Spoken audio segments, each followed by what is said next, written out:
aquellas nubes que naciendo en el sur cubren en breve una inmensa extensión del país, anunciando una terrible tempestad. José María Morelos propagó la empresa libertaria heredada de Miguel Hidalgo, el primero de los caudillos insurgentes de la Nueva España. Admirado incluso por sus enemigos, Morelos, el personaje más importante en la lucha de México por su independencia, no confundió la guerra con el incendio teológico. La independencia no fue para él solo un asunto de armas o de política, sino una misión en que el ideal de igualdad cobraría tanta importancia como el de libertad.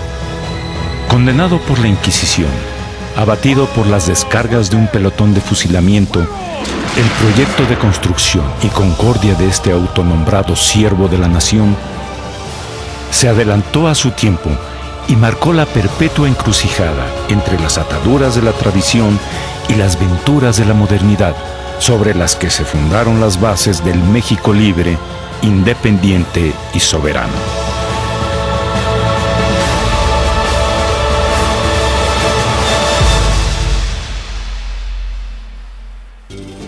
José María Morelos y Pavón nació en 1765 en Valladolid, hoy Morelia.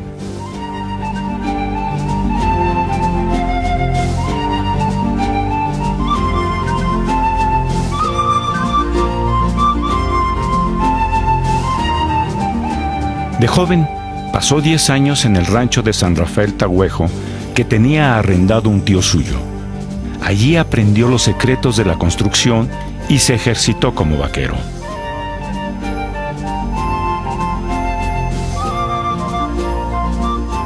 Por las noches, Morelos atendía a otra pasión, proveniente quizá de su lado materno: el estudio de la gramática, en la que era autodidacta. En 1789, justamente para aprender gramática, ingresó al Colegio de San Nicolás, cuyo rector era don Miguel Hidalgo. ¿En qué puedo servirlo? Señor rector Hidalgo, ¿hay alguna edad especial en que el hombre pueda dedicarse a los estudios? Toda edad es buena para estudiar. Años más tarde pasó al Seminario Tridentino de Valladolid, donde estudió artes, filosofía, teología moral y teología escolástica.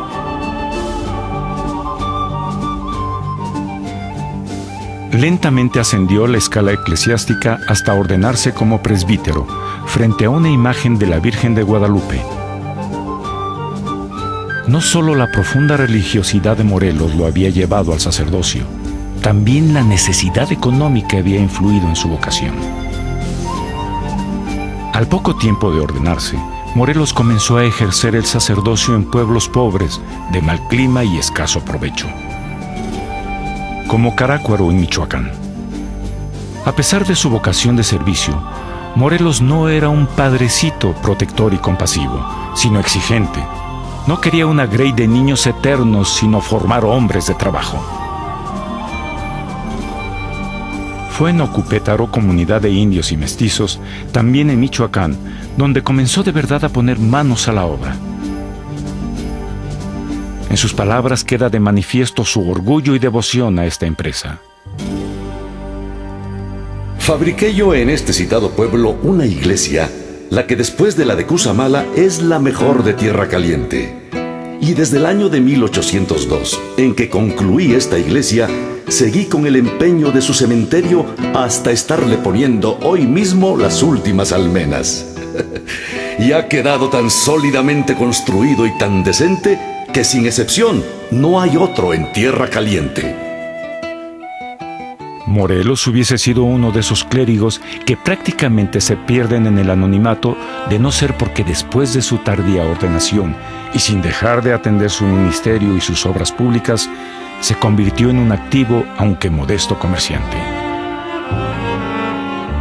Para 1808, Morelos organizaba a un grupo de arrieros para llevar granos, aguardiente y ganado de Nocupétaro a Valladolid, cabecera de la intendencia, donde gracias a su previsión, su hermana y el esposo de ésta tenían casa y local comercial.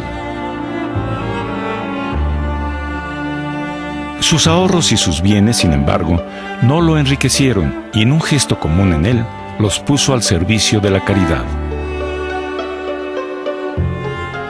Soy un hombre miserable, más que todos. Y mi carácter es servir al hombre de bien, levantar al caído, pagar por el que no tiene con qué y favorecer con cuanto puedo de mis arbitrios al que lo necesita, sea quien fuere. Morelos era en suma un cura gestor del bienestar material y espiritual de su pueblo, pero no un santo. Según los registros, tuvo varios hijos con mujeres desconocidas del pueblo. Brígida Almonte fue una de ellas.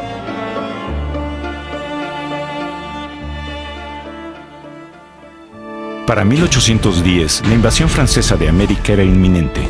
Se requerían donativos, se exhortaba al patriotismo y a la religiosidad del clero. Morelos donó el sueldo de un mes. En el otoño de 1810, se entera de que su admirado maestro, don Miguel Hidalgo, se había alzado en armas. Tengo que hablar con mi maestro donde quiera que lo encuentre. Ordene, señor cura. Que me enseñe la mula retinta. En Charo, una población cercana a Valladolid, se entrevista con él y acepta la encomienda de levantar la revolución en el sur. Morelos tiene entonces 45 años de edad.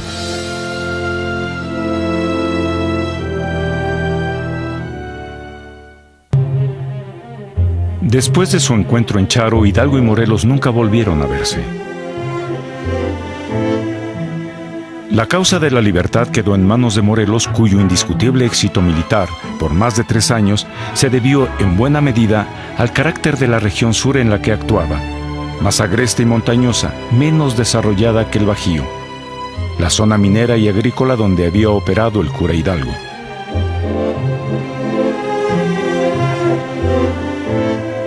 A diferencia de Hidalgo, Morelos nunca dio a las masas sin preparación militar un gran valor táctico. Un sentido de orden permeaba todos sus actos. Reducía a regimientos y brigadas las divisiones sueltas. Manejaba con toda honradez y cuidado la tesorería. Establecía talleres de armas, fábricas de pólvora y fundiciones de plomo y cobre. Los ascensos en el campo de Morelos tenían como único criterio el mérito. No he querido subir a mayor graduación la oficialidad de plana mayor con el fin de premiar solamente a los que pongan primero el pie en las plazas del enemigo y no a los que vienen del arado a ser coroneles que no cumplen con sus deberes. A la luz de la fuerza numérica y los inagotables recursos con que contó Hidalgo, la trayectoria victoriosa de Morelos demostró que era mucho más efectiva la acción de miles de hombres jóvenes debidamente entrenados, uniformados, organizados, que la de una masa inconstante, frenética y amorfa.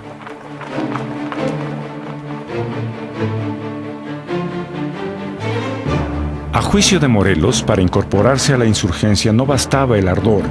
A veces era más bien un obstáculo, como escribió en septiembre de 1812 a los miembros de una súbita junta revolucionaria en Aulingo. Aunque pretenden canonizar su reunión, son vuestras mercedes turbulentos y subversivos.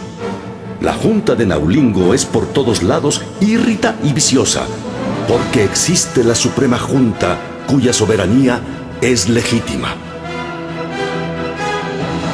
Esta Suprema Junta Nacional a la que hace referencia Morelos tenía como caudillo a un compañero directo de Hidalgo, Ignacio López Rayón. López Rayón no era un sacerdote insurgente, sino un civil en armas, minero y abogado, patriota y culto. Había quedado al frente de la insurgencia no como un comisionado más, sino como jefe general.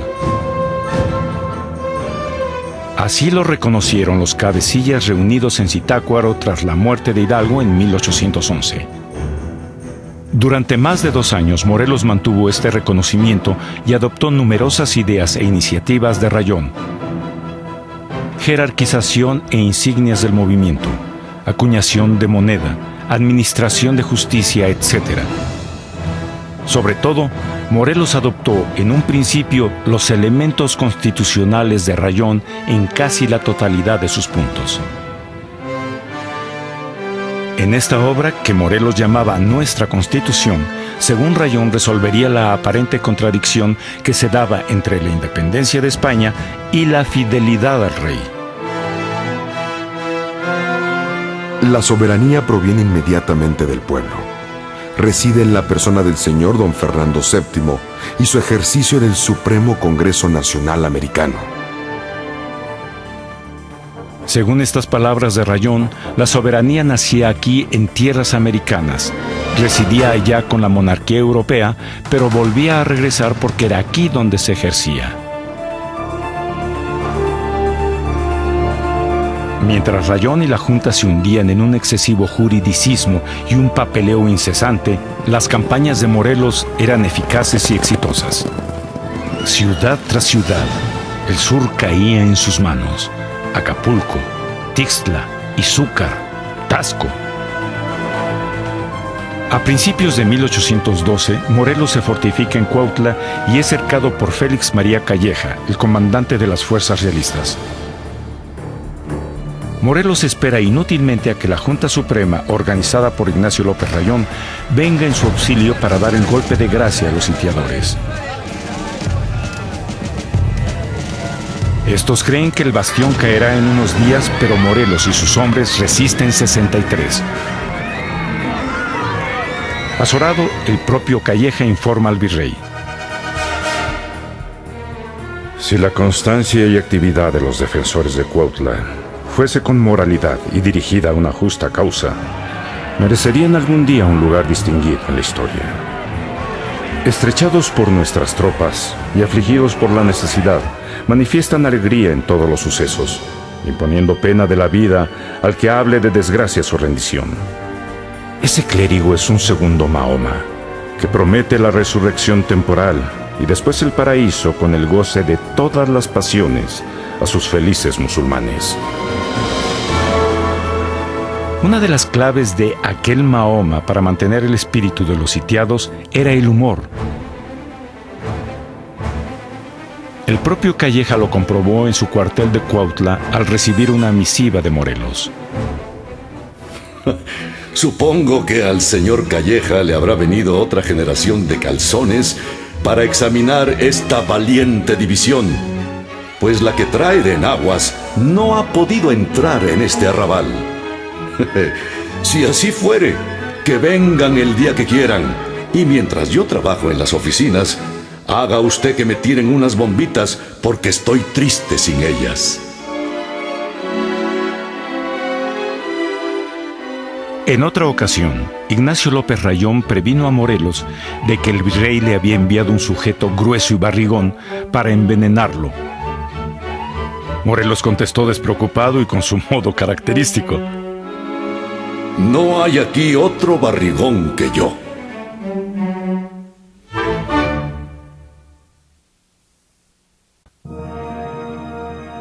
Una de las virtudes más admirables de Morelos fue su valor, definido como calmoso, sin entusiasmo, sin ardimiento.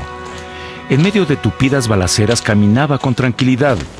Es natural que, siguiendo su ejemplo, su ejército estuviese resuelto a morir o vencer a los realistas, a quienes Morelos bautizó como el dragón infernal. Si la revolución de Hidalgo se había caracterizado en gran medida por sus saqueos, en su guerra insurgente Morelos los condenó y le advertiría a Valerio Trujano, uno de sus principales lugartenientes: Procederá vuestra excelencia contra el que se deslizare en perjudicar al prójimo en materia de robo o saqueo, y sea quien fuere, aunque resulte ser mi padre. Así como expidió órdenes contra el saqueo y protegió la propiedad, fue implacable con sus enemigos. Implacable, no sanguinario.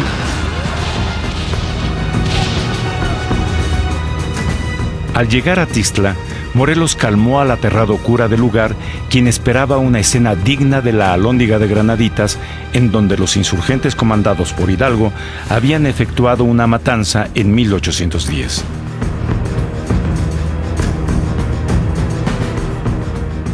Nadie ofende a las familias, ni nosotros somos las fieras que usted pinta. Aunque no creía en la magnanimidad y se quejaba de la demasiada clemencia que se usaba con los culpados, Morelos no buscaba el aniquilamiento. Un año después del sitio de Cuautla, al asediar al comandante Pedro Antonio Vélez en Acapulco en abril de 1813, Morelos le escribió a su enemigo: ¿Qué negocia la nación, ni menos yo, con el exterminio? Nuestro sistema no es sanguinario, sino humano y liberal.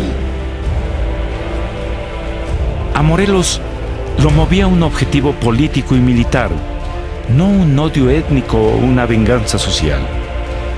Su criterio no era exterminar a sus adversarios, sino desterrarlos, enviarlos a prisión y frecuentemente ponerlos en libertad o invitarlos a engrosar las filas insurgentes.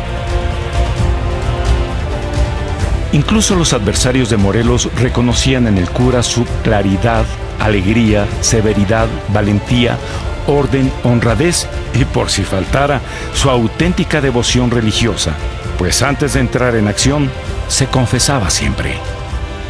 Con estas virtudes se entiende cómo este cura logró convocar no solo la adhesión, sino el amor de sus seguidores. Fue precisamente en el sitio de Cuautla, de febrero a mayo de 1812, cuando la voz del pueblo entonó esta canción. Por un cabo doy 2 reales, por un sargento un doblón, por mi general Morelos doy todo mi corazón. En ese año de 1812, Morelos llegaba a su momento cumbre. Era el amo supremo de buena parte del centro y sur del país. Más allá de sus notables campañas y victorias militares, a la postre infructuosas, el mayor aporte de la lucha de Morelos fue introducir una serie de argumentos ideológicos y morales que incluían prescripciones económicas, políticas y sociales plenamente modernas, aunque salpicadas de antiguas tonalidades mesiánicas. El nuevo papel de profeta y legislador que asumía Morelos revelaba que no veía la lucha por la independencia solo como un asunto terrenal de armas o de política. La consideraba, en el sentido cristiano del término, una misión. ¿Acaso por su posición social inferior a la de Hidalgo y por su origen étnico tan mezclado, en la doctrina de Morelos el ideal de igualdad cobraría tanta importancia como el ideal de libertad nacional respecto de España?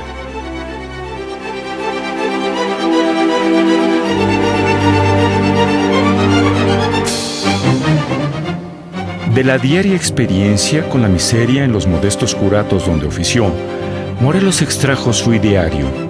No era, como en el caso de Hidalgo, un grito de lucha entre las clases y las castas, sino un proyecto de construcción y concordia para todos los habitantes del país, salvo para los peninsulares. Quiero que hagamos la declaración de que no hay otra nobleza que la virtud, el saber, el patriotismo y la caridad. Que todos somos iguales, pues del mismo origen procedemos. Que no haya abolengos ni privilegios, que no es racional que haya esclavos, pues el color de la cara no cambia el del corazón ni el del pensamiento. Morelos declaró que el único propósito de su lucha era lograr que el gobierno pasara de los europeos a los criollos. Pero en 1813 cometió su primer error verdaderamente grave. Perdió un tiempo precioso sitiando Acapulco. Para entonces sus relaciones con la Junta Suprema eran insostenibles. Las dificultades entre Morelos y Rayón se originaron en el excesivo afán de éste por inspeccionar las tropas y la jurisdicción del caudillo del sur. Morelos sabía muy bien que el enemigo se aprovecharía de sus discordias. Morelos no tenía interés en presidir el movimiento, pero por razones de efectividad práctica, entrevió que debería hacerlo. Los insurgentes entendieron que el mando supremo le correspondía a Morelos y éste lo aceptó sin aspavientos. Después de despojar a Rayón del mando y suprimir la Junta Suprema, Morelos convocó al Congreso de Anáhuac, que tendría lugar en la villa de Chilpancingo, el 13 de septiembre de 1813.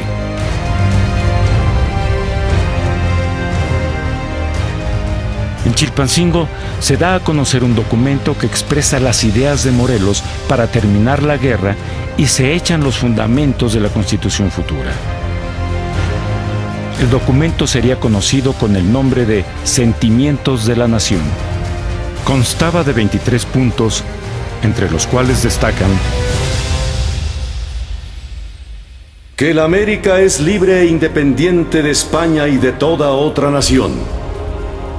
Que la religión católica sea la única. Que la soberanía dimana inmediatamente del pueblo, dividiendo los poderes en legislativo, ejecutivo y judicial. Que los empleos los obtengan solo los americanos. Que para dictar una ley se discuta en el Congreso y decida a pluralidad de votos. Que la esclavitud se proscriba para siempre. Y lo mismo la distinción de castas, quedando todos iguales y solo distinga a un americano de otro el vicio y la virtud. Que se establezca por ley la celebración del día 12 de diciembre dedicado a María Santísima de Guadalupe. Que se solemnice el día 16 de septiembre como el del aniversario en que se levantó la voz de la independencia, recordando siempre el mérito del gran héroe, el señor don Miguel Hidalgo, y su compañero, don Ignacio Allende. A mediados de siglo, algunos creyeron ver en Morelos rasgos de lo que hoy llamaríamos comunismo y socialismo. Pero lo que en Morelos predominaba, junto con las modernas ideas políticas, económicas y sociales que había adoptado, era una concepción mucho más antigua que propugnaba una vuelta al origen, al reino de la igualdad cristiana. Gracias a los inquisidores que lo condenarían 2 años más tarde y a la incautación de los libros del caudillo, sabemos de dónde extrajo este modesto cura sus ideas, que tenían un doble origen, cercano y remoto.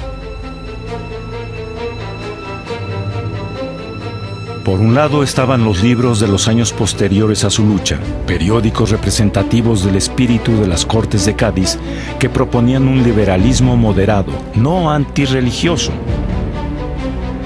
Pero la huella más profunda correspondía a los libros que leyó a través de su vida, en donde se trataban materias religiosas con acento en la práctica moral del sacerdote. Había también obras de teología dogmática, teología moral, oratoria sacra, sagrada y guadalupanismo, entre otros.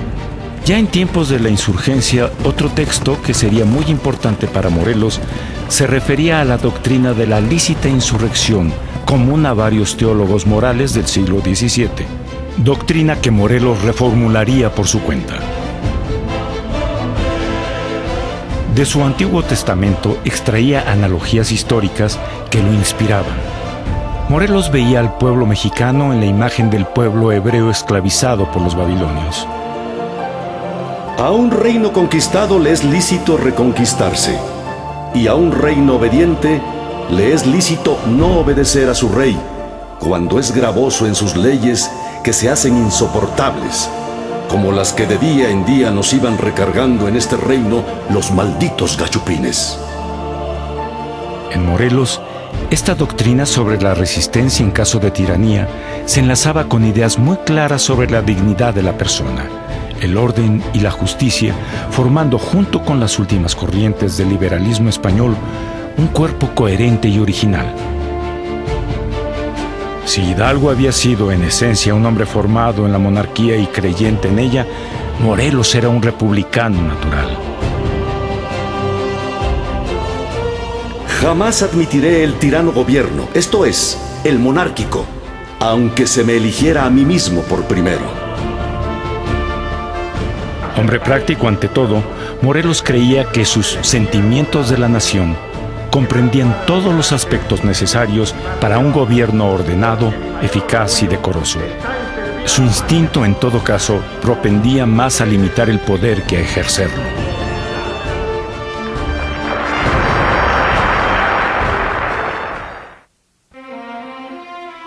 Morelos era un republicano natural que no tenía rasgos de fanatismo. Contradictoriamente con sus ideas políticas, su lucha tenía carácter liberal frente a la monarquía absoluta de España, pero antiliberal frente al poder espiritual y terrenal, no menos absoluto en México, de la Iglesia.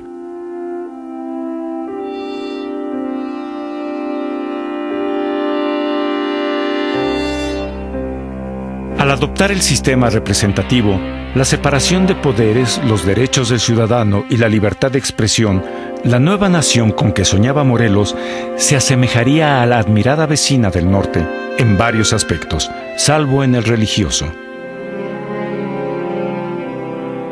La soñada por Morelos debía ser una república católica.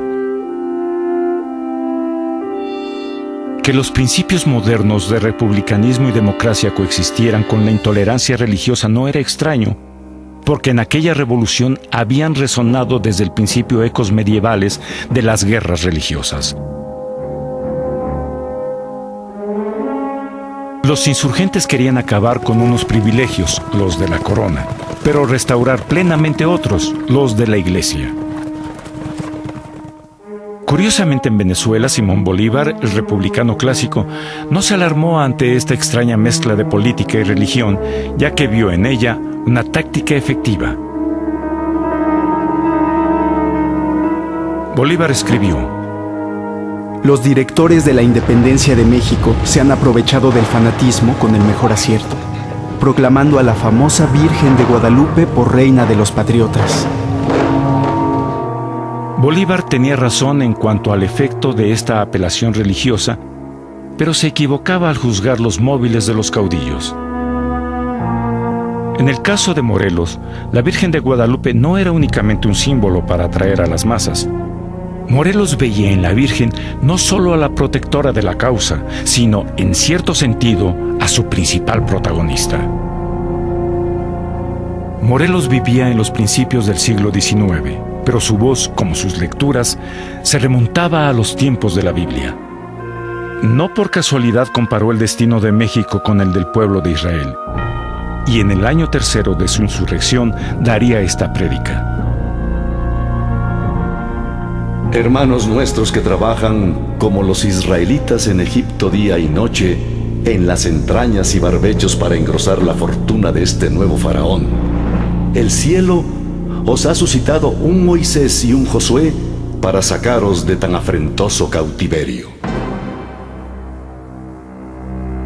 Morelos veía con desconfianza cómo muchos criollos evocaban el pasado precolombino como el verdadero origen de la historia mexicana, tal y como lo había hecho Miguel Hidalgo. Para Morelos, tales argumentos constituían extravagantes alusiones. Como buen mestizo, él era nacionalista en los hechos. No sentía necesidad alguna de legitimar sus derechos sobre las tierras americanas de donde procedían sus antepasados. Sin embargo, los abogados del Congreso de Anáhuac, quienes adquirieron una fuerza creciente en la Revolución de Morelos, apelaban persistentemente al pasado para de esta manera reclamar para sí y por encima de Morelos la representación del pueblo soberano.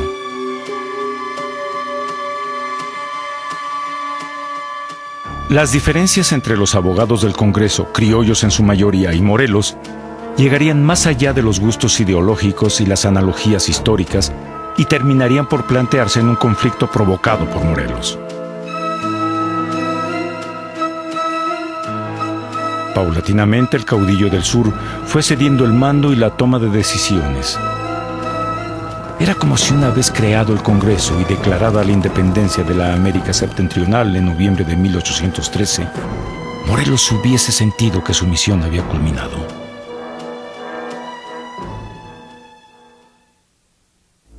Ya en Chilpancingo, Morelos se había negado a aceptar el poder ejecutivo porque lo creía superior a su capacidad. Sin embargo, impelido por las expresiones públicas y por la autoridad del Congreso, Morelos se vio obligado a aceptarlo. No así el título de Alteza, que sustituyó por el de Siervo de la Nación.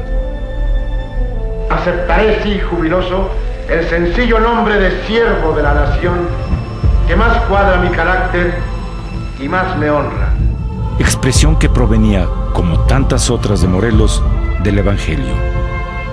El que quisiere hacerse grande ante vosotros será vuestro servidor, y el que quisiere entre vosotros ser el primero, será siervo de todos. A fines de 1813, la buena estrella del autonombrado siervo de la nación declinó por varias razones. La efectividad de los ataques realistas, comandados por jefes jóvenes como Agustín de Iturbide, quien derrotó a Morelos en Valladolid, era una de ellas. Poco después, Morelos perdió a Mariano Matamoros y a Hermenegildo Galeana. Otro factor fue el resentimiento de Rayón, quien se negó a proporcionarle informes sobre la zona del Bajío, que a diferencia de Morelos, él conocía muy bien. Pero la causa fundamental del derrumbe fue la creciente subordinación de Morelos al Congreso. Con el tiempo, el Congreso le quitó el mando del ejército y el dinero, dejándolo con una insignificante tropa. Más tarde lo privaría del poder ejecutivo e incluso considerarían la idea de devolverlo a su curato de Carácuaro. A las represiones del Congreso sobre sus movimientos militares, Morelos respondió: Cuando el Señor habla, el siervo debe callar. Así me lo enseñaron mis padres y maestros. En Guadalajara, Miguel Hidalgo había vivido una fantasía imperial. A partir de 1814, Morelos fue siervo de una fantasía republicana. Había llevado a cabo una serie de leyes y decretos imposibles de ejecutar, que no tenían objeto ni estaban en consonancia con las necesidades de la nueva patria, y que solo se aplicaban para los insurgentes, una población errante que ocupaba cerros y bosques y estaba sentenciada por su enemigo a la pena capital. Aquella caravana de letrados que de pueblo en pueblo bajo los árboles redactaba una constitución, consumó finalmente su obra en el pueblo de Apatzingán, no muy lejos de los viejos curatos donde había oficiado Morelos. Cuando por fin se promulgó la Constitución, Morelos tuvo su último día de felicidad, pues se dice que depuso su natural mesura y con jovial alegría danzó y abrazó a todos.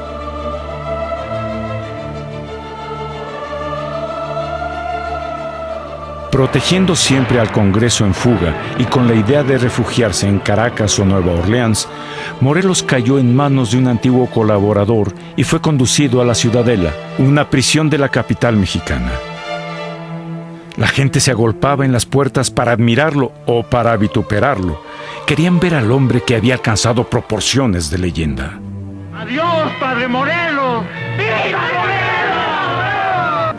Cuidando las formas, la jerarquía le concedió a Morelos un abogado defensor, a pesar de lo cual la sentencia fue terrible. Lo condenó a la degradación sacerdotal y a la muerte, además de amenazar con negarle la comunión a menos que se arrepintiera y abjurara de su vida revolucionaria. Solo así podría morir con los sacramentos. Aunque la mayoría de los cargos que se le imputaban a Morelos encerraban notoria falsedad, no dejaba de ser extraño que Morelos no invocara siquiera tenuemente las doctrinas que conocía sobre la licitud de una guerra justa contra el tirano y menos aún la justificación de la independencia. En su juicio, Morelos no tocó las verdaderas causas y motivos de la insurgencia, sino de modo tangencial. Al contrario, lejos de defenderse, quizás sinceramente se acusó. A la luz de las reflexiones que me han hecho, he reconocido lo injusto del partido que abracé. El 12 de diciembre, día de la Virgen de Guadalupe, Morelos reveló los escondites de armas y demás material bélico.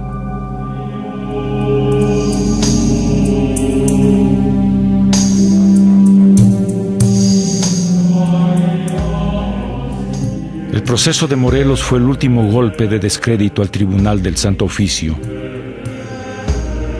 cuyo último acto público fue el auto de fe de aquel caudillo.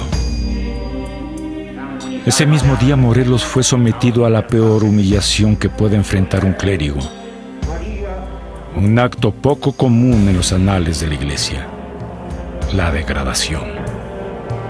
Anatema Sit.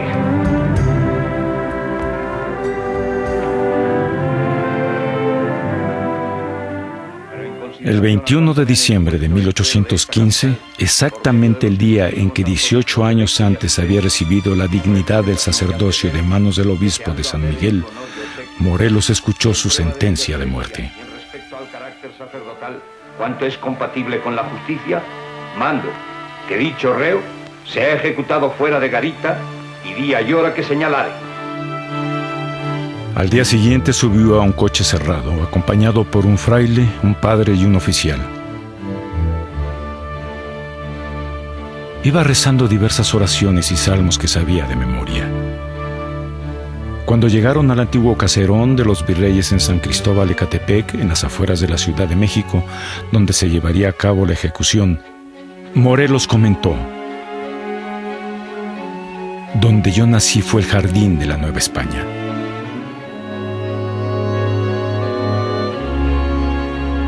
Bebió con apetito un caldo con garbanzos, fumó su acostumbrado puro y pidió un crucifijo.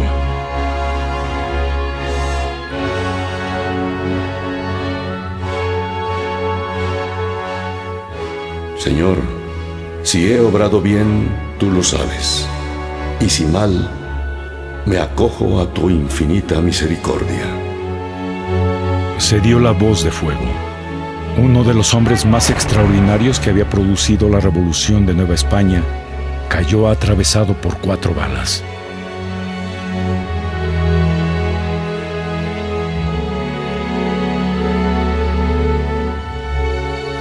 Las autoridades creyeron que la muerte de Morelos produciría un pavor saludable y cortaría de raíz la insurrección. El Congreso, en efecto, se disolvió y algunos insurgentes se acogieron al indulto. No obstante, por 5 años, sus lugartenientes más cercanos continuaron tenazmente la guerra de guerrillas.